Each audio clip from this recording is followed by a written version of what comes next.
나는 너무너무 착해갖고 우리 형님은 능력이 있어갖고 직장 생활하는데 나는 착하기만 하고 능력은 없어. 그래서 하는 생활이라고는 신앙생활밖에 안 해. 그런데 우리 시어머니가 형님한테 가서 살아야 되는데 능력 있는 큰형님은 못 모시고 착하기만 나만, 신앙생활은 나만 내가 시어머니를 모셔. 근데 천사 같으니까 시어머니 모셔요. 내가 예수님이 십자가 생각하고 정말로 뭐 시어머니 잔소리, 노망 다 받아주고 그렇게 희생을 하고 사는데 추석날 딱 온 집안 식구가 모였는데 나한테 수고한다는 말하는 사람이 한 사람도 없어. 그럼 속에서 악마가 슬슬 질르기 시작해요. 이거 봐, 네가 착하니까 너를 우습게 보는 거야. 이용만 당하는 거야. 오늘 집안 식구 다 모인 길에 못 모신다고 내질러 그냥. 그 소리가 그냥 불꽃불꽃 일어나지 않아요? 우리는 천사하고 악마가 동거를 해요. 오늘같이 피정하는 날, 고해성사 보는 날은 내가 속세기는 자식도 사랑할 것 같고 집안 신경도 안 쓰는 남편도 사랑할 것 같고 시어머니도 내가 다 잘 모실 것 같아. 그럴 땐 천사예요. 고해성사 보고 피정하는 날은. 그런데 세상에 나가갖고 물건 깎을 때 보면요, 그런 악마가 없어요. 그런 악마가. 또 뭐 경품 행사로 공짜로 뭐 준다 그러면요, 하나라도 더 받으려고 달겨드는 거 보면은요, 이건 뭐 정말 악마가 따로 없어요. 보면은 악이 다툼을 해요. 보면은. 그래서 우리 마음 안에는 천사하고 악마가 항상 동거를 해요. 우리가 이 세상 살면서 제일 많이 받는 유혹이 뭐냐면 돈에 대한 유혹이야. 돈에 대한 유혹, 빵에 대한 유혹. 내가 30년 동안 60평생 살면서 돈을 3억을 모았어. 60살이 돼서. 그럼 이 돈 연금 잘 가입해 두면요, 한 달에 100만 원씩 죽을 때까지 써요. 90살까지. 근데 현찰 3억이 생기면은 악마가 유혹을 해요. 돈이 돈 번데 이거 펀드에다 갖다 맡기면 1년 만에 6억 만들어 줄게. 넘어가요. 이상하게 넘어가요. 아니 3억을 모으는데 30년이 걸렸다면은 이게 한 6억이 되려면 한 10년은 걸려야 되지 않아요? 근데 1년 만에 만들어준다 그러면 덜썩 맡겨요. 그랬더니 이자가 막 1,000만 원씩 나오는 거야. 이게 웬 노다지냐. 이거 확실하다. 부모 돈, 형제 돈, 친구 돈 싹 끌어다가 한 200억을 만들어주면은 악마는 들고 튈까요, 안 튈까요? 펴요. 며칠 전에 450명한테 2,300억을 자기 로얄 패밀리라고, 청와대, 변호사, 뭐 장관들하고 다 아는 로얄 패밀리라고, 이게 놀랍게도 15일만 맡기면 20%의 이자를 준다고 꼬신 거예요. 그런데 450명이 얼마를 모아줬느냐면은 2,300억을 모아줬어. 2,300억을. 그래갖고 그걸 들고 튀었잖아요. 여러분들, 1 더하기 1은 2입니다. 1 더하기 1은 절대 10이 아니에요. 근데 우리는 욕심이 있어요. 내 재산이 1 더하기 1인데 이어야 되는데 10이길 바래요. 3억을 모으는 데는 30년이 걸리지만은 악마한테 유혹에 넘어가고 3억을 날리는 데는 6개월도 안 걸려요. 6개월도 안 걸려요. 그리고 땅을 치고 통곡하는 사람들 전 정말로 많이 봤어요. 대한민국 1980년대 이후부터 땅 뛰었어요. 땅값. 그렇죠? 주식 뛰었어요.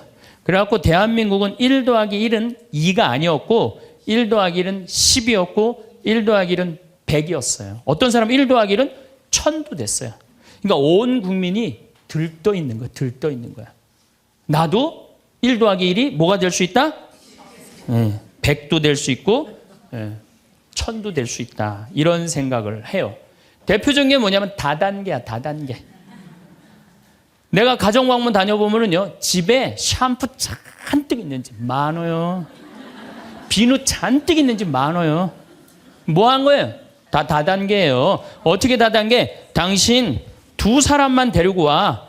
그러면 이 2 사람이 또 데리고 와갖고 나중에 이거 전부 다 가지를 쳐갖고 나중에 떼돈 벌어. 그런데 다단계 하는 사람의 90%가 다 손해보고 나온다는 거예요.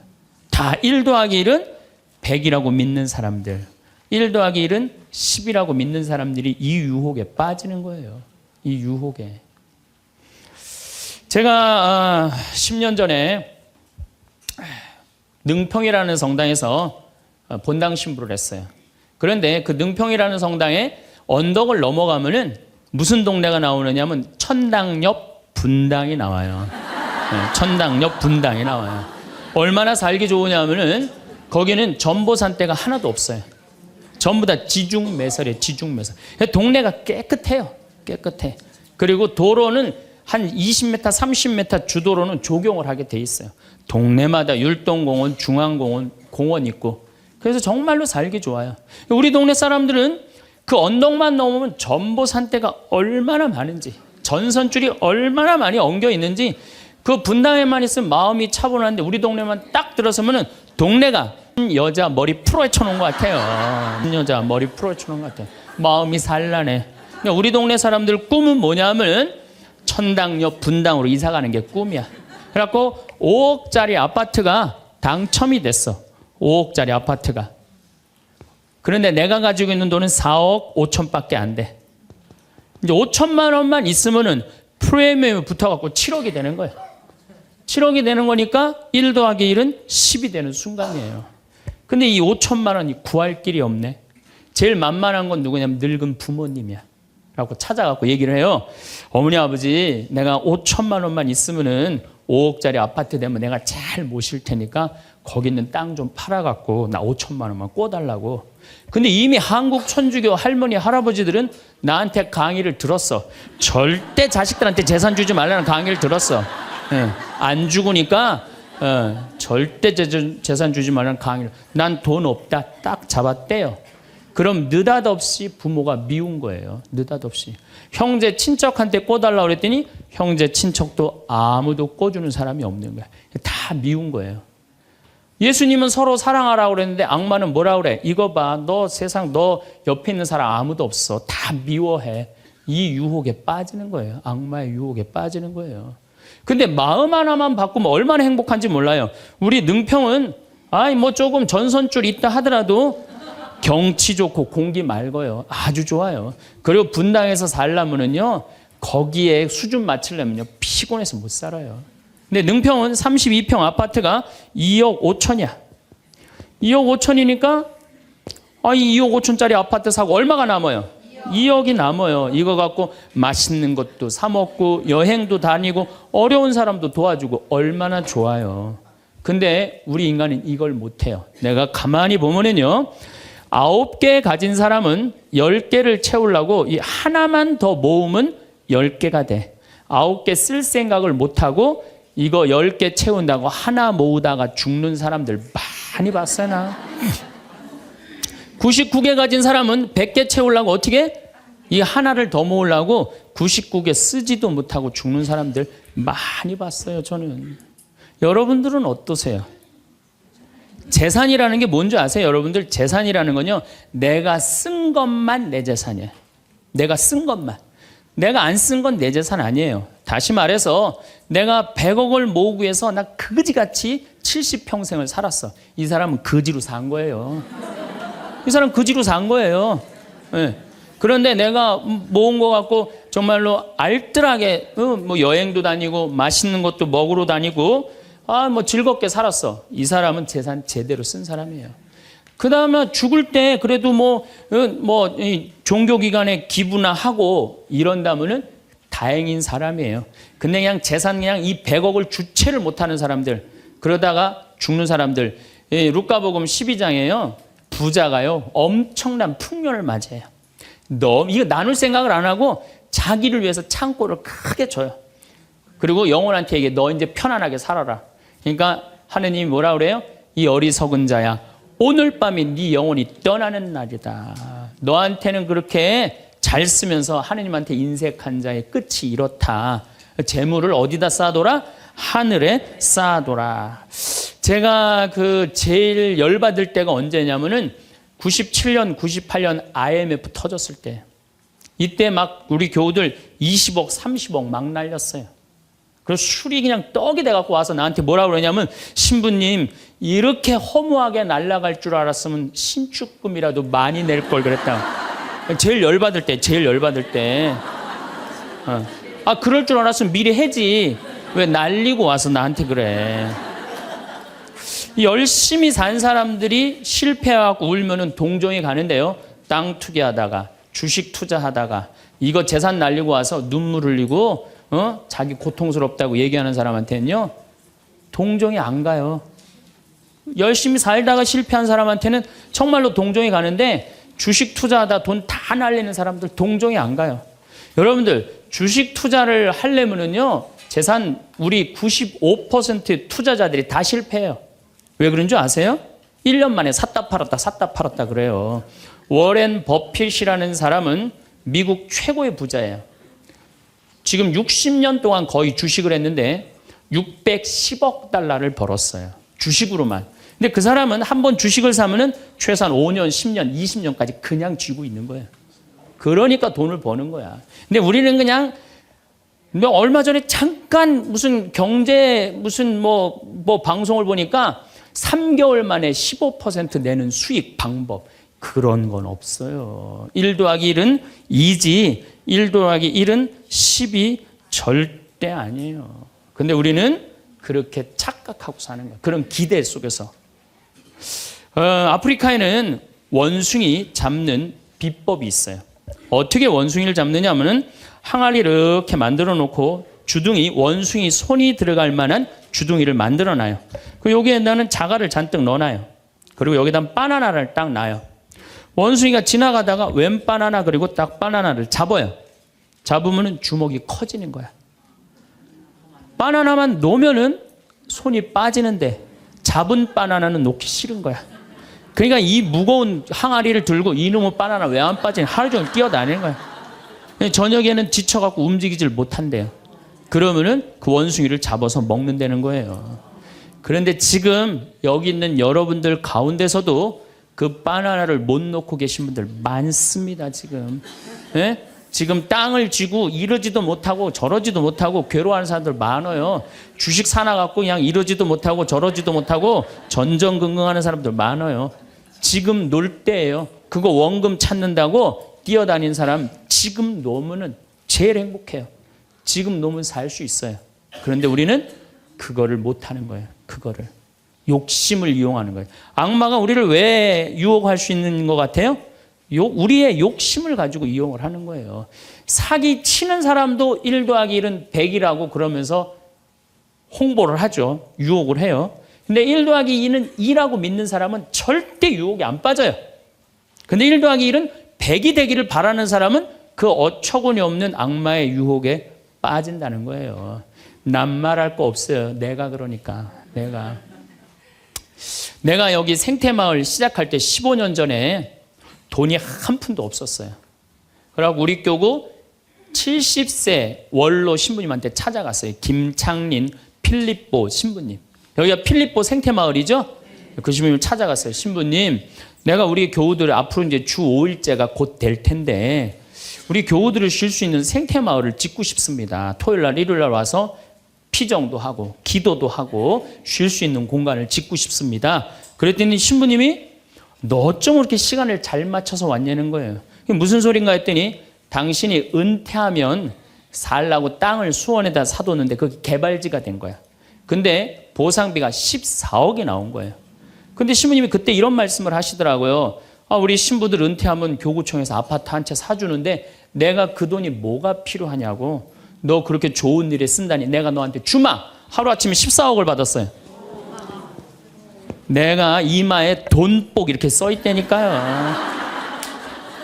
이제 그걸 가지고 이 생태마을을 꾸미려고 계획을 해보니까 이거는 뼈대밖에 못 올리겠더라고. 그래서 3개월 동안 전전긍긍을 하는데 신부님이 나를 다시 부르셨어요. 황 신부 와봐라. 너 그거 갖고는 그거 완성을 못하겠다. 내가 평생 북에서 넘어오셨거든요. 그래갖고 학비에 너무 고생을 하셔갖고 신학생들 장학금을 모은다고 10억을 모아두셨어요.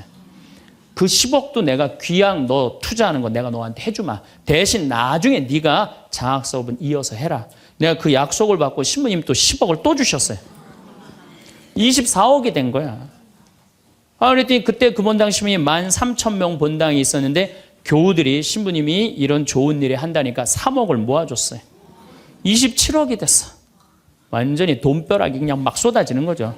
그랬더니 후배 신부들이 우리 수원교구 후배 신부님들이 선배 최고 원로 신부님이 이런 사업에 한다니까 동참하겠다고 3억을 또 모아주셨어요. 그래갖고 30억이 돼갖고 이 생태 마을을 내가 진 거예요. 2년 만에. 어디 한번 모금 한번 안 다니고 그 신부님이 다 해주셨어요. 그래서 여기가 그 신부님 본명을 따서 필리포 생태 마을이 된 거예요.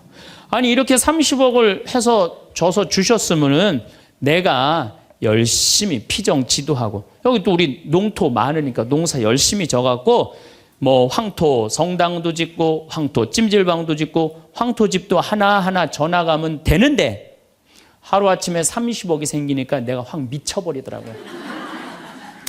내가 일해서 이 하나하나 개발할 생각은 안 하고 어디 돈 많은 과부 없나 이것만 찾으러 다니는 거예요.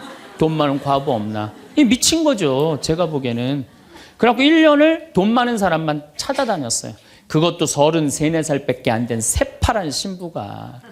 얼마나 이거 황당한 일이에요. 나도 1 더하기 1은 100이라고 생각을 한 거죠. 근데 그렇게 1년을 따라다녔는데 이게 또 부자들이 특징이 있어요.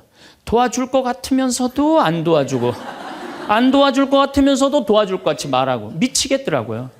내 마음 안에 평화가 하나도 없더라고요. 그런데 사도 바오로가 데살로니가 후서 3장 6절서부터 10절까지 내 머리를 한 대 때렸어요.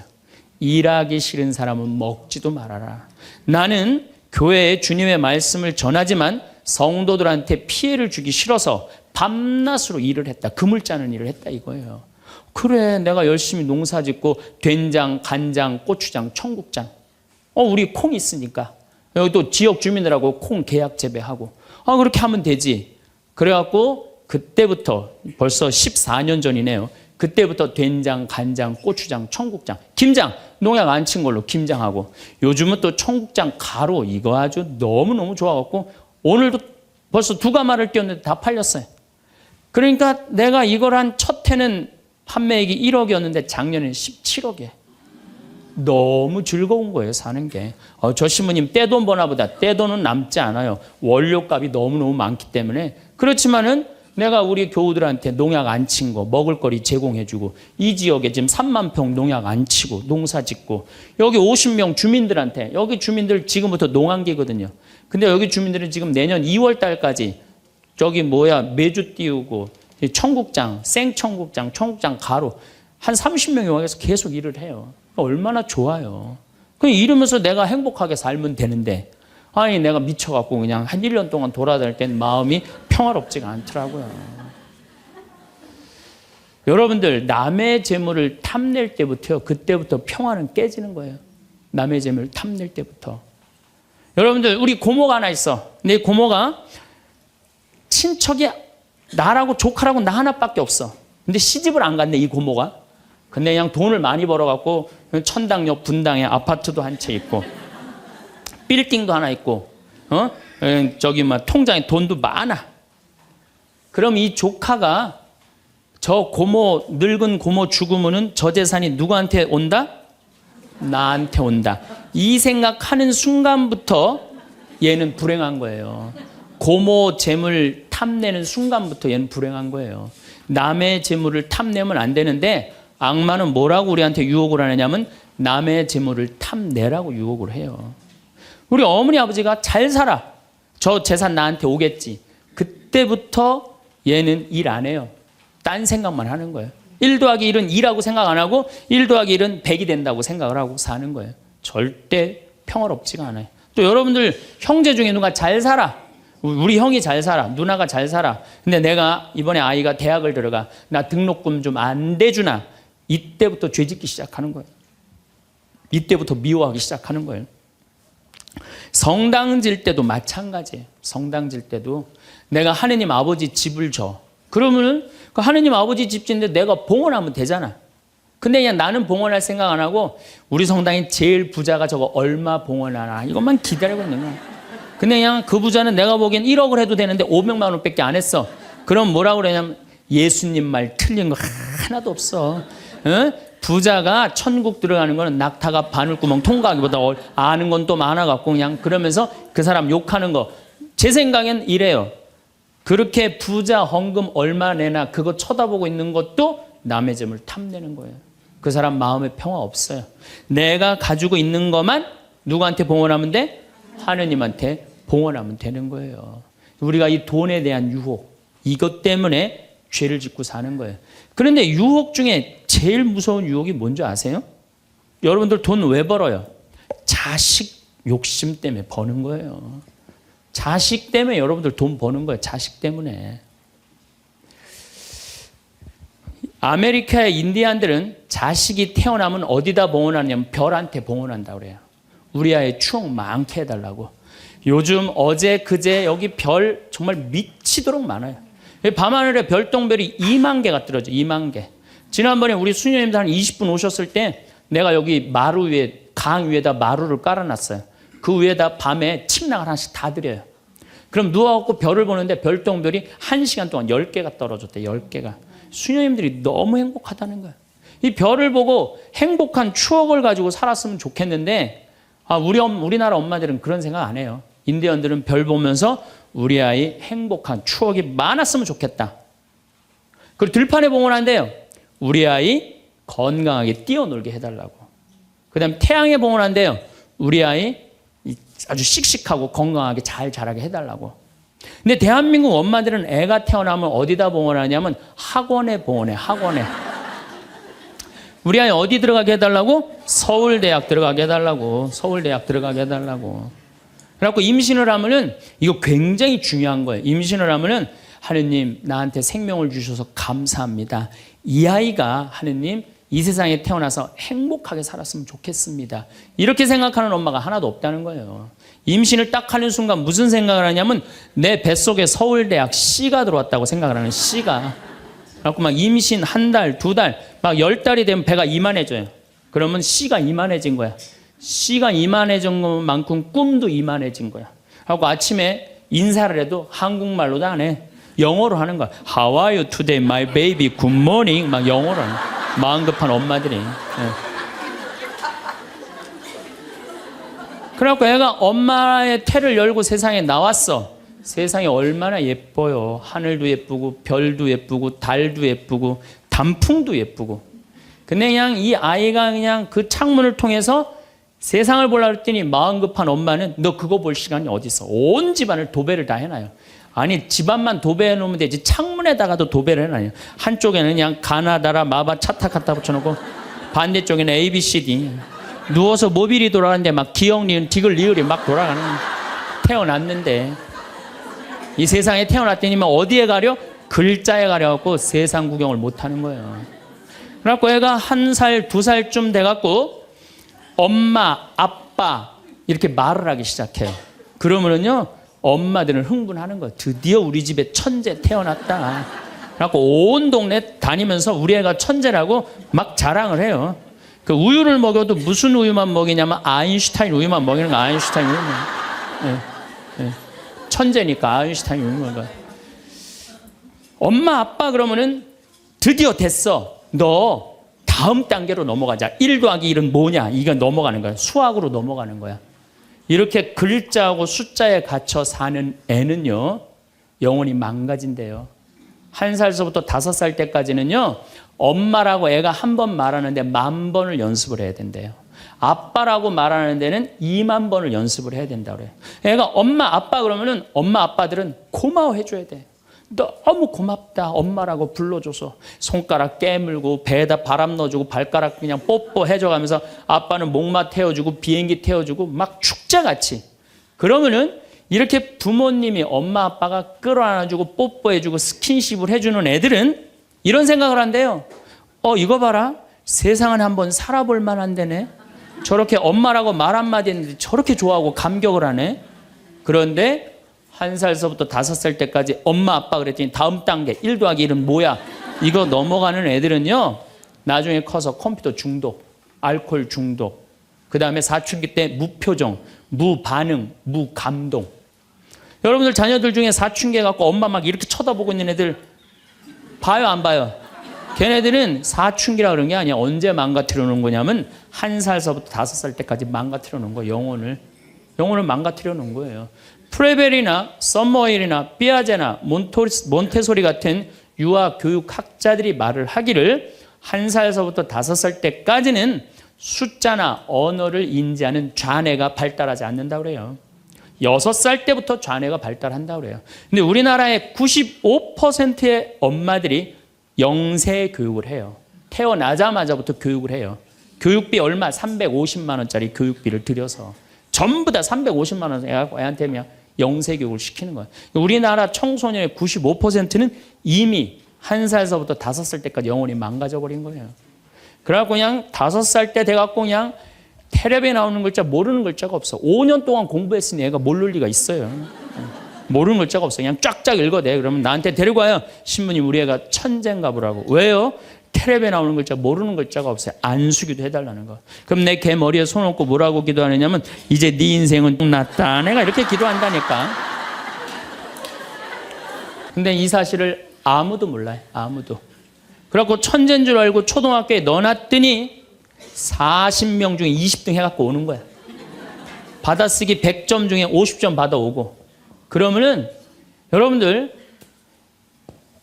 자녀들이 5살 때 여러분들이 뭐라고 얘기를 하냐면 우리 아들 대통령 될 거라고, 우리 아들 의사 될 거라고, 변호사 될 거라고, 판검사 될 거라고. 그게 여러분들 행복한 외침이라고 생각하세요? 그게 여러분들을 불행하게 만드는 거예요. 그냥 내 아이가 생긴 대로 네가 하고 싶은 건 나중에 해라. 이런 사람은요 실망하지 않아요. 근데 막 5살 때 꿈에 부풀어 있는 거야. 대통령 될 거다, 판검사, 뭐 변호사 될 거다. 그랬는데 그냥 초등학교 딱 들어갔는데 40명 중에 20등 딱 해갖고 오고 100점 중에 50점 받아오면 이때부터 실망하기 시작하는 거야. 근데 문제는 얘는 이걸 받고 괴로워하지 않아요.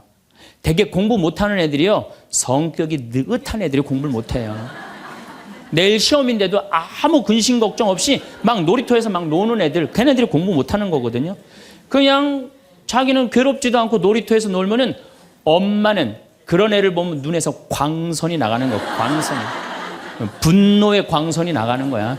저거 받고 저렇게 논다고 말을 안 들어. 그냥 계속 40명 중 20등 해갖고 오는 거야. 그러면 엄마는 슬프지만 괴롭지만 힘든 결정을 다시 한번 해요. 우유를 아인슈타인 우유에서 서울 우유로 바꿔요. 서울 우유로.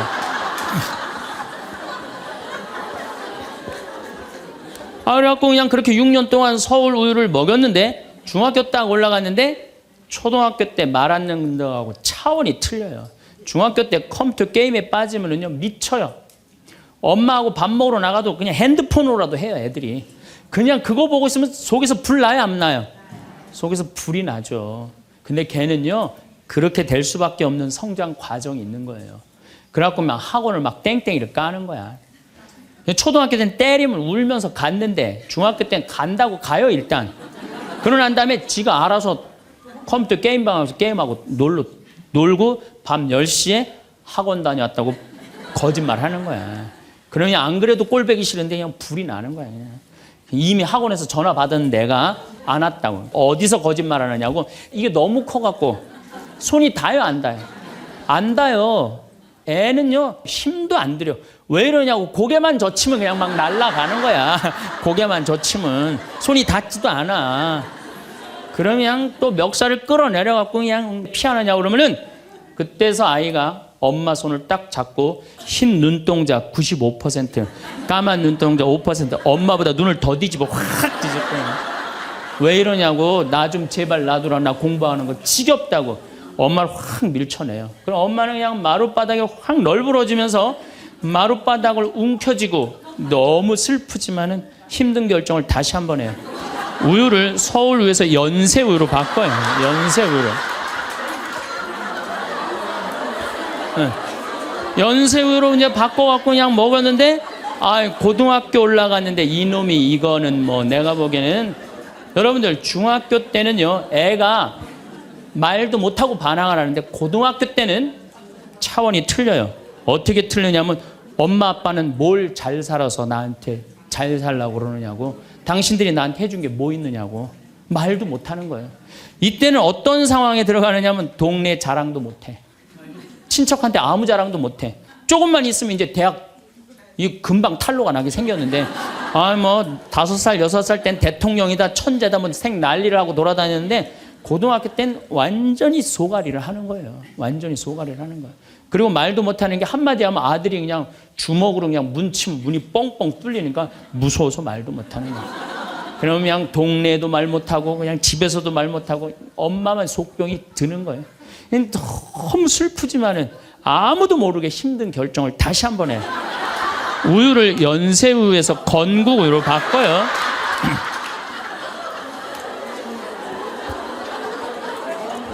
건국우유로 바꿔서 그렇게 먹였는데 고등학교 3학년 때 보니까 모의고사를 봤는데 15% 안에 들어야지 서울에 있는 학교를 가는데 30% 뒤로 막 밀리는 거야.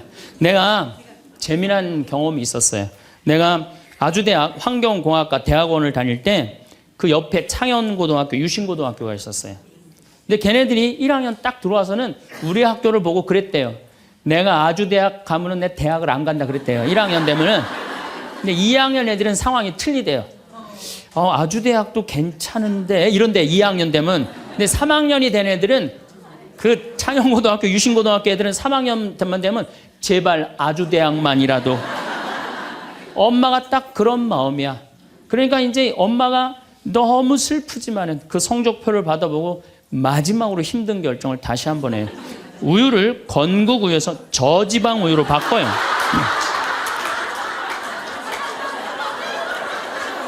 저지방 우유로 바뀌는. 그래갖고 그냥 제발 지방대학은 가지 말라고. 그래갖고 그냥 지방대학 그렇게 가지 말라고 저지방 우유를 먹었는데 애가 결국은 지방대학을 갔어. 이때부터 자식이 미운 거예요. 자, 여러분도 한번 생각을 해봐요. 그 소중한 자식 태어났는데 처음부터 네 생긴 대로 살아라 그랬으면 20년 동안 사랑이 쌓였을 거예요. 근데 처음부터 자기가 먼저 대통령, 판검사 목표 설정해놓고 애가 따르지 않는다고 애를 미워한다. 애가 잘못하는 거 부모가 잘못하는 거예요. 나는 100번 부모가 잘못한다고 생각을 해요. 공부 못하면 어때요? 애가 건강하고 자기 행복하게 살면 되지. 내 목표에 애가 따르지 못한다고. 그리고 애들이 공부 못하는 거는 누구 머리 닮아서 공부 못해요? 여러분들 남자 여자는 XY고 여자는 XX죠? 그런데 이 Y 유전자는요 성을 결정하는 아주 최소한의 정보만 갖고 있어요. 대개 X 안에 모든 게 다 들어있어요. 그러니까 엄마 아빠한테 갖고 와봤자 엄마 걸 더 많이 갖고 와요. 그러니까 애들이 공부 못하는 건 거의 엄마 닮아서 공부 못하는 거예요. 아니 그러면은 애가 공부 못하면 자기 머리를 떨어야지 왜 애를 괴롭혀요? 그러니까 우리나라 초등학교, 중고등학교, 대학생 중에 부모하고 제일 사이 나쁜 세대가 대학생이 제일 나빠요. 그 정도는 부모하고 마음이 통해야 되는데 말이 통해야 되는데 말이 안 통하는 거예요. 그냥 부모 싫다고 떠나가는 거예요. 자식 놓치는 거죠. 영원히 떠나가는 거예요. 자, 그런데 신부님 내 아이는 너무 똑똑해요. 아주 착해요. 반에서 1등, 전교에서 1등 해갖고 서울대학 갔어요. 그런데 서울대학 간 자식도 사실은 별로 소용없어요. 서울대학 가갖고 얘가 졸업을 해갖고 삼성에 취직을 했어. 출근을 했는데 내가 나눴는데도 어쩜 저렇게 잘생겼어. 빛이 번쩍번쩍 나.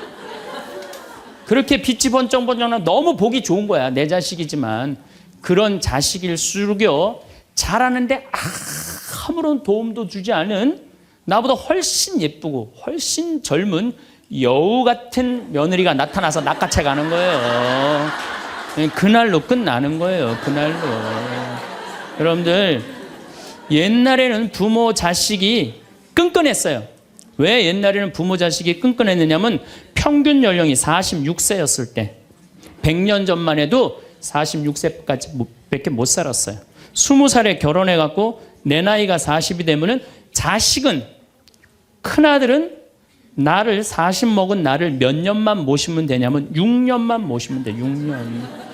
모실만해? 안 모실만해? 부모 6년 모시는 거 모실만해요. 그런데 부모가 46에 돌아가셨어. 그럼 내 효도 더 받아 먹으라고 3년 심효살이를 했어요. 산소협회 초막을 져서.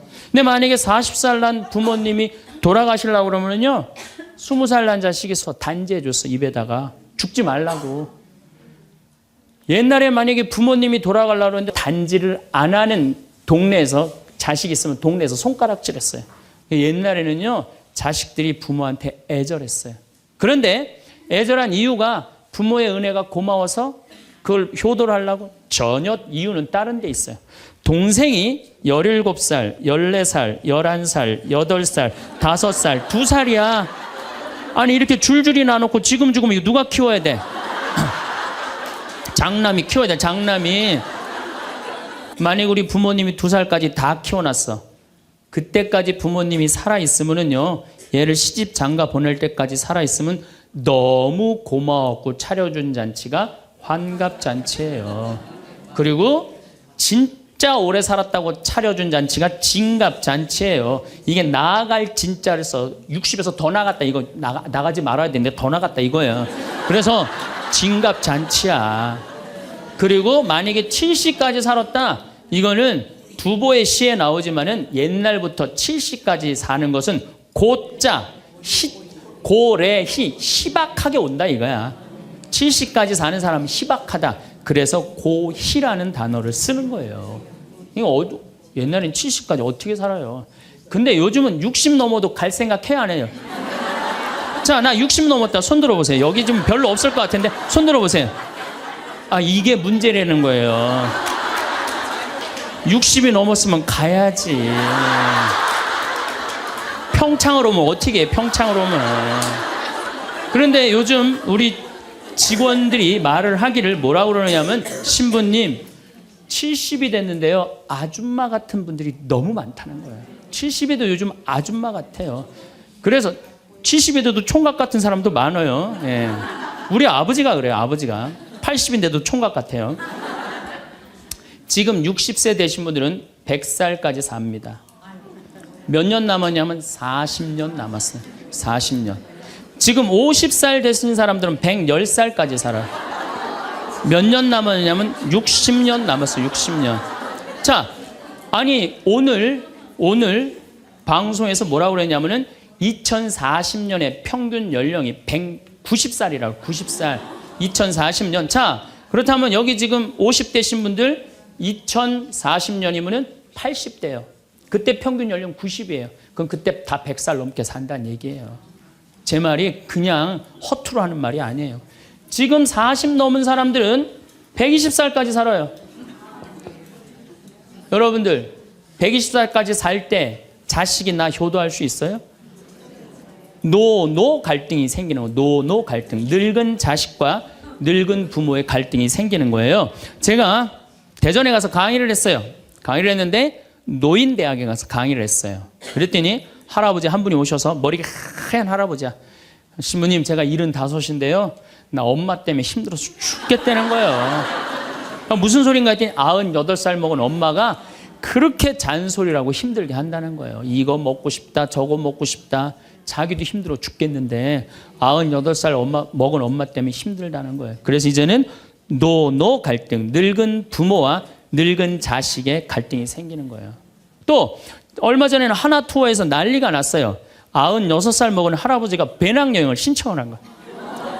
96살짜리 할아버지가. 그래갖고 그냥 하나 투어에서 이걸 어떻게 해야 되느냐, 그래갖고 할아버지한테 전화를 했어요. 할아버지 96은 배낭여행 안 됩니다. 그때는 할아버지가 화를 내면서, 걱정하지 말아라, 난 아들하고 가니까 우리 아들이 다 잘해줄 거다.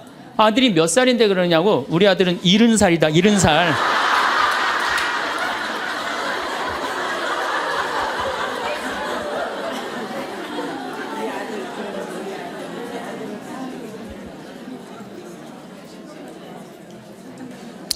여러분들, 우리나라가 지금 100살 이상이 몇 명이냐면은 1700명이에요 100살 이상. 얼마 전에 텔레비전에 102살 먹은 할머니, 83살인가 먹은 며느리, 또 50 몇 살 먹은 3대가 살죠. 이제는 그런 일이 다반사로 생긴다는 거예요. 다반사로. 지금 70살 넘은 우리나라 인구가 240만 명이에요. 70살 이상이. 60세 이상이 65세 이상이 540만 명. 540만 명. 초등학교 애들이 310만 명이에요. 그러니까 요즘 길에 나가보면요, 우리 어렸을 땐 길에 애들이 바글바글 했어요. 구슬치기, 딱지치기 그냥. 할머니는 이런 할머니 하나 이렇게 구경하고 있었어요. 근데 요즘에 길에 나가보면 애들은 하나도 안 보여요. 애들은 낳지도 않고 학원에 가고.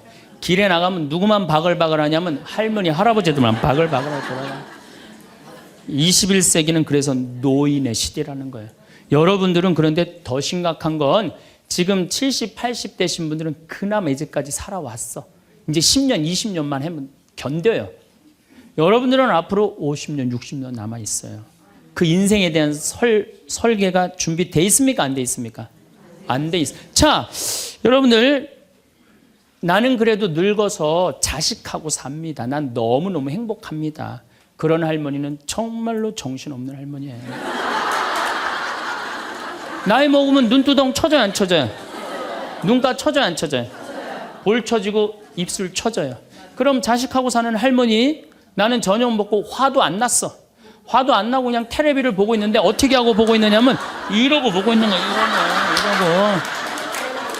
이러고. 아들이 지나가다가 뭐가 화가 나는 일이 있어서 저러나. 제가 요즘 초등학교 강의를 많이 나가요. 초등학교 자모들. 아, 예뻐요. 예뻐요. 정말로 예뻐요. 그냥 그 자모들이 이렇게 화장을 하고 오는데 웃으면은요, 눈꼬리 쫙 올라가, 입꼬리. 그러니까 그냥 화장들이 어떻게 연필로 막 위로 그리고 오잖아요. 이렇게. 네, 위로 그리고. 그런데 우리 할머니들은 아무리 그려도 결국은 떨어져요. 결국은 떨어져요.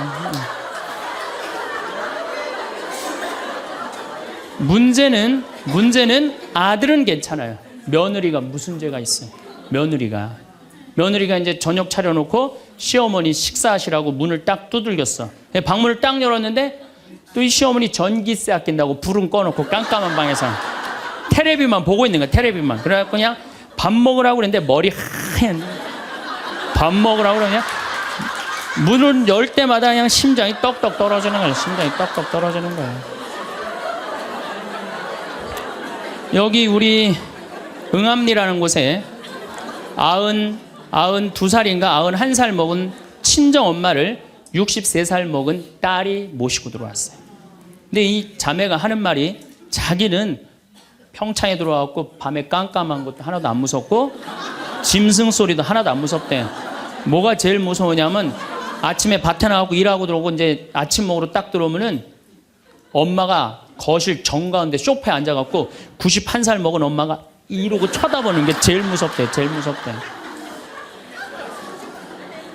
자, 그렇다면은 여러분들은 나이 60이 돼서 여러분들 옆에 있을 사람은 누굴까요? 그렇죠. 남편이에요. 남편인데 이 사실을 30년 동안 까맣게 까먹는 거예요. 이 사실을 30년 동안 까맣게 까먹고 누구한테 30년 동안 미쳐 있어요? 자식한테 미쳐 있는 거예요. 네, 자식한테 미쳐 있다가 이제 자식이 떠나면은 이런 생각을 해요.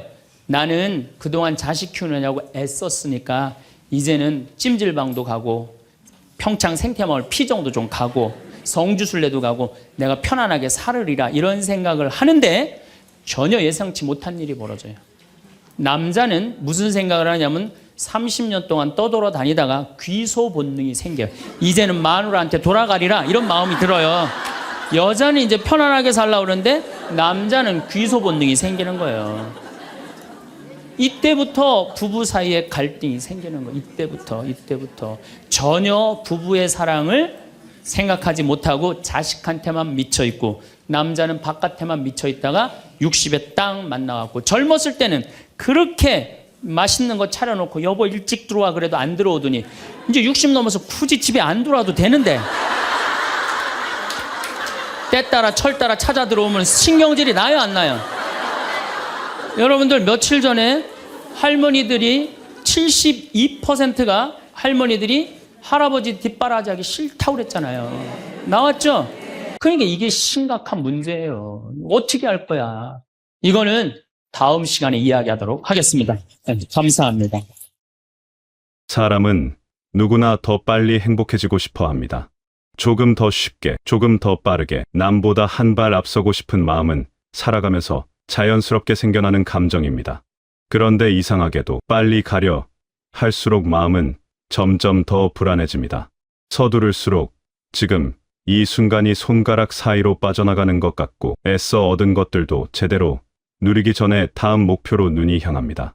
삶이 바빠지는 것은 분명한데 그 안에서 진짜 쉬는 날은 좀처럼 오지 않는 것처럼 느껴집니다. 몸은 움직이고 있는데 마음은 어딘가에 두고 온 것 같고 열심히 살고 있는데도 뭔가 허전한 느낌이 가시질 않습니다. 그 허전함이 어디서 오는 것인지 우리는 가끔 멈춰서 생각해 볼 필요가 있습니다. 행복이란 것이 언젠가 크게 이루고 난 뒤에야 찾아오는 것이라면 우리는 평생을 그것을 향해 달려가다가 막상 도착했을 때 이미 너무 지쳐버린 자신을 발견하게 됩니다. 그래서 많은 사람들이 뒤늦게 깨닫습니다. 행복은 저 멀리 있는 커다란 성취가 아니라 오늘 하루를 편안하게 살아내는 힘 안에 이미 담겨 있었다는 것을. 그것은 거창한 발견이 아닙니다. 다만 우리가 너무 앞만 보며 달려오느라 미처 알아채지 못했던 것들입니다. 도착하고 나서야 비로소 길 위에서 스쳐 지나간 것들이 얼마나 소중했는지 알게 되는 것처럼 행복도 지나고 나서야 그것이 행복이었다는 것을 알아채는 경우가 많습니다. 그래서 지금 이 순간을 좀 더 천천히, 좀 더 깊이 느끼는 연습이 필요합니다. 지름길을 찾는 마음은 사실 두려움에서 비롯되는 경우가 많습니다. 뒤처질까봐, 놓칠까봐, 이대로 끝나버릴까봐. 그런 두려움이 쌓이면 삶은 점점 조급해지고 마음은 좀처럼 제자리를 찾지 못합니다. 하지만 조금 천천히 걸어도 목적지는 결국 닿게 되어 있습니다. 오히려 서두르지 않을 때 길 위에서 만나는 것들이 훨씬 더 풍요롭고 따뜻하게 느껴집니다. 삶의 속도를 조금 늦추는 것, 그것이 어쩌면 가장 현명한 선택일 수 있습니다. 빠르게 달리는 사람은 멀리 갈 수 있지만 천천히 걷는 사람은 더 많은 것을 볼 수 있습니다. 속도보다 방향이 중요하고 얼마나 빨리 가느냐보다 어떤 마음으로 걸어가느냐가 삶의 깊이를 만들어줍니다. 욕심이라는 것도 처음부터 큰 것을 원해서 생기는 경우는 드뭅니다. 대부분은 비교에서 시작됩니다. 저 사람은 저렇게 사는데 나는 왜 이럴까 하는 마음. 누군가의 삶이 눈에 들어오기 시작하면 자신이 가진 것들이 갑자기 부족하게 느껴집니다. 사실 그 전까지는 아무 문제 없이 지내왔는데 비교하는 순간 마음속에 공백이 생깁니다. 그 공백을 채우려고 더 가지려 하고 더 빨리 무언가를 이루려 합니다. 그런데 신기하게도 그 공백은 채워지지 않습니다. 채울수록 더 크게 느껴집니다. 비교는 끝이 없기 때문입니다. 나보다 더 가진 사람은 언제나 존재하고 그 시선을 따라가다 보면 만족이라는 것은 영원히 다음 이야기가 됩니다. 사람은 원래 가진 것만으로도 살아갈 수 있는 존재입니다. 아주 단순하게 말하자면 오늘 하루 따뜻하게 먹고 몸 누일 곳이 있고 옆에 말 한마디 나눌 사람이 있다면 그것만으로도 삶은 충분합니다. 하지만 우리는 자꾸 그것보다 더 많아야 한다고 느낍니다. 그 느낌이 어디서 오는지를 가만히 들여다보면 대부분은 누군가와 자신을 견주는 데서 출발합니다. 비교는 순간적인 자극을 줄 수는 있지만 오래되면 삶을 피곤하게 만들고 마음을 메마르게 합니다. 그 피로감은 몸의 피로와는 다릅니다. 쉬어도 풀리지 않고 잠을 자도 개운하지 않습니다. 마음 깊은 곳에서부터 오는 피로이기 때문입니다. 평온함은 많이 가졌을 때 찾아오는 것이 아닙니다. 지금 내가 가진 것을 있는 그대로 받아들이는 순간 비로소 가까워집니다. 이것은 체념이 아닙니다. 포기도 아닙니다. 지금 이 자리에서 내가 가진 것들의 가치를 진심으로 알아보는 것입니다. 그 시선이 생기기 시작할 때 삶은 조금씩 가벼워집니다. 마음에 바람이 통하는 것 같고 오래 눌려있던 것들이 조금씩 풀리는 느낌이 옵니다. 그리고 그 가벼움이 쌓이면 어느 날 문득 삶이 참 괜찮다는 생각이 들기 시작합니다. 거창하지 않아도 화려하지 않아도 지금 이 자리가 나에게는 충분하다는 따뜻한 확신이 생깁니다. 가까운 사람에 대한 사랑도 마찬가지입니다. 사랑한다는 마음은 분명 진심인데 어느 순간부터 그 사랑이 기대가 되고 기대가 요구가 되고 요구가 실망이 되는 경우가 있습니다. 특히 가족 사이에서 이런 일이 자주 일어납니다. 잘 되기를 바라는 마음이 크다 보니 어느새 상대방의 삶에 내 뜻을 얹게 됩니다. 이렇게 했으면 좋겠다. 저렇게 하지 않았으면 좋겠다. 그것이 사랑에서 나온 것임은 분명하지만 받는 쪽에서는 숨이 막히는 느낌이 들 수 있습니다. 사랑이라는 이름 아래에서 상대방이 조금씩 작아지고 있다면 그것은 다시 한번 돌아봐야 할 사랑입니다. 사람은 각자 자신만의 속도와 방향이 있습니다. 누군가를 진정으로 아낀다는 것은 내가 원하는 모습으로 바꾸려는 것이 아니라 그 사람이 가진 고유한 결을 있는 그대로 바라봐 주는 일입니다. 그것이 말처럼 쉽지는 않습니다. 소중하기 때문에 더 잘 되기를 바라는 마음은 자연스러운 것입니다. 그러나 그 바람이 상대방에게 짐이 되지 않도록 조금 거리를 두고 바라보는 여유가 필요합니다. 관계는 붙잡을수록 점점 멀어지고 존중할수록 오래도록 이어집니다. 손을 꽉 쥐면 모래가 빠져나가듯 사람도 너무 세게 붙들면 오히려 멀어집니다. 편안하게 열어둔 손 위에 머무는 것, 그것이 진짜 사랑의 모양에 더 가깝습니다. 사랑은 결국 자유를 주는 것과 닮아 있습니다. 내 손에 쥐려 하지 않고 그저 옆에서 따뜻하게 있어 주는 것. 말을 많이 하지 않아도 그 존재만으로 위로가 되고 굳이 무언가를 해주지 않아도 그냥 함께 있다는 사실만으로 충분한 관계. 그런 관계가 삶 안에 하나라도 있다면 그것만으로도 참 많은 것을 이미 가진 것입니다. 그 사람이 가족일 수도 있고 오랫동안 인연을 이어온 것일 수도 있습니다. 형태가 무엇이든 서로의 존재가 짐이 아니라 쉼이 되는 관계는 삶에서 가장 귀한 것 중 하나입니다. 삶을 살아가다 보면 결국 남는 것이 무엇인지를 자연스럽게 알게 됩니다. 돈이 많고 적음, 성공했는지, 그렇지 않은지, 사람들에게 어떻게 보였는지, 이런 것들이 한때는 굉장히 중요하게 느껴졌을 것입니다. 하지만 시간이 흐르면 그것들보다 훨씬 더 묵직하게 남는 것이 있습니다. 바로 사람입니다. 오랜 시간 곁에서 함께 해준 사람, 힘들 때 조용히 옆에 있어 준 사람, 말 한마디 없이도 마음을 알아준 사람. 그 사람의 얼굴이 떠오를 때 삶이 참 따뜻했다는 생각이 듭니다. 삶을 버티게 하는 것은 결국 사람의 온기입니다. 아무리 좋은 것들이 주변에 있어도 그것을 함께 나눌 사람이 없으면 공허합니다. 반대로 가진 것이 많지 않아도 마음을 나눌 수 있는 사람이 옆에 있으면 삶은 따뜻합니다. 이 인생은 무엇을 이루었는가 보다 누구와 마음을 나누며 살았는지가 훨씬 더 오래, 훨씬 더 깊이 남습니다. 그래서 관계를 소중히 여기는 것은 단순한 감정의 문제가 아닙니다. 그것은 삶의 질을 결정하는 일입니다. 바쁘다는 이유로 연락을 미루고 언젠가 시간이 나면 만나자고 했다가 그 언젠가가 영영 오지 않는 경우가 있습니다. 사람 사이의 온기는 자꾸 불을 지펴야 유지됩니다. 자주 안 봐도 멀리 있어도 마음을 담아 안부를 전하는 것만으로도 그 온기는 식지 않습니다. 행복이란 것이 어디에 있는지 사실 우리는 이미 알고 있는 것 같습니다. 특별한 날, 거창한 이벤트, 남들이 부러워하는 순간이 아니라 아주 평범한 하루 안에 행복은 조용히 숨어 있습니다. 마음 편히 밥 한 끼를 먹는 것, 좋아하는 것을 바라보며 잠시 쉬는 것, 누군가와 소리 내어 웃는 것, 오늘 하루도 무사히 지나갔다는 것. 이런 것들이 사실 삶의 가장 큰 축복입니다. 우리는 종종 너무 큰 행복만을 기다리다가 매일 곁에 있었던 작은 행복들을 그냥 지나쳐 버립니다. 아침에 눈을 떴을 때 창문으로 들어오는 햇살, 오랜만에 걸려온 반가운 전화 한 통, 오늘따라 유독 맛있게 느껴지는 저녁 한 숟가락. 이런 것들이 모여서 삶이 되고 그 삶이 모여서 우리가 됩니다.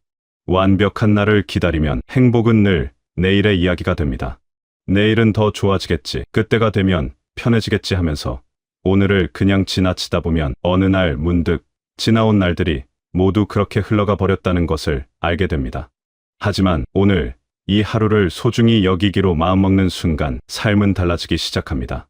화려하지 않아도 대단하지 않아도 지금 이 자리에서 조용히 숨 쉬고 있는 이 시간이 이미 충분히 소중하다는 것을 느끼게 됩니다. 그 느낌은 아주 작고 조용하지만 삶을 살아가는 데 있어 가장 든든한 바탕이 됩니다. 삶을 살아가는 데 정답은 없습니다. 빨리 가야 할 때도 있고 멈춰야 할 때도 있습니다.